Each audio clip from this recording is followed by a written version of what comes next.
बांगलादेशात शेख हसीना यांच्या पडत्या सत्तेनंतर देशाच्या भवितव्याचा निर्णय करणारा सर्वात मोठा क्षण आता कधीही जाहीर होऊ शकतो।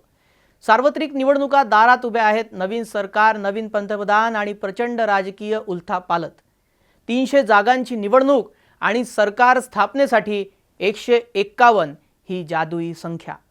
या आकड्याभोवतीच आता संपूर्ण बांगलादेशचं भविष्य फिरणार आहे।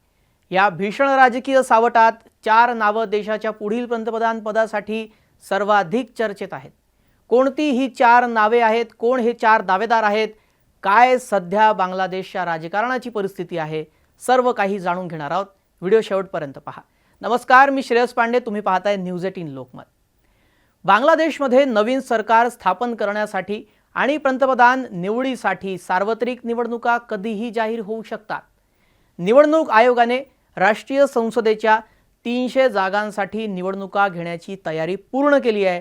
नव्याने निवडल्या जाणाऱ्या सरकारमध्ये 4 जणांची नावे ही पंतप्रधान पदासाठी चर्चेत आहेत। सर्वात मोठं नाव म्हणजे तारिक रहमान यांचं। बीएनपीचे कणा समजले जाणारे विरोधी पक्षाचे सर्वात प्रभावी नेतृत्व सध्या लंडनमध्ये राहणारे तारिक, माजी पंतप्रधान खालिदा जिया यांचे पुत्र, नुकत्याच झालेल्या सर्वेक्षणात बीएनपी आघाडीवर असल्याचं दिसतंय। म्हणजेच तारिक रहमान हे बांगलादेशचे पुढील पंतप्रधान होऊ शकतात। हे आता फारसं अशक्य वाटत नाहीये, पण जर परिस्थितीने त्यांचा मार्ग अडवला तर तेव्हा चित्रात येतं दुसरं नाव, ते म्हणजे जुबैदा रहमान। तारिक यांच्या पत्नी शेख हसीना यांना हटवल्यानंतर बांगलादेशी राजकारणामध्ये अचानक अत्यंत सक्रिय झाल्या। बीएनपी सत्तेत आली आणि तारिक पंतप्रधान पदासाठी अपात्र ठरले तर जुबैदा या मोठ्या शक्यता त्यांची आहे की त्या नेक्स्ट इन लाईन आहेत। बीएनपीच्या राजकारणातील हे कौटुंबिक द्वंद्व आता देशात मोठ्या चर्चेत आहे।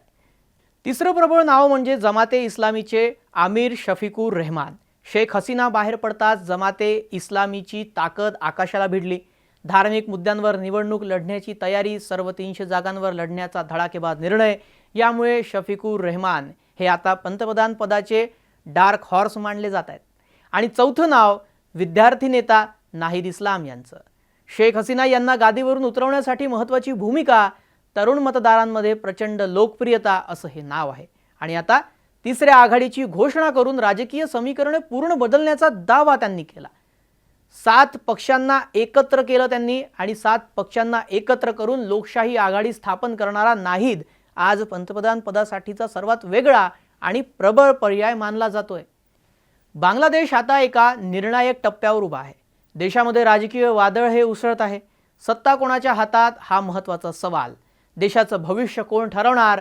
तारिक रहमान, जुबैदा रहमान की शफीकुर रहमान की विद्यार्थी नेता नाहिद इस्लाम? निवडणूक आयोग तयार आहे, हंगामी सरकार सज्ज आहे आणि बांगलादेश मोठ्या बदलाची प्रतीक्षा करतंय। ही लढत आता सुरू होणार आहे, सत्तेसाठी, शक्तीसाठी आणि बांगलादेशच्या नव्या दिशेसाठी। याबाबत आता निकाल काय येतो ते येत्या काळात स्पष्ट होईलच। तुम्हाला याबाबत काय वाटतंय कमेंट करून नक्की सांगा। भेटू पुढच्या नव्या एका ग्लोबल अपडेटसह। नमस्कार।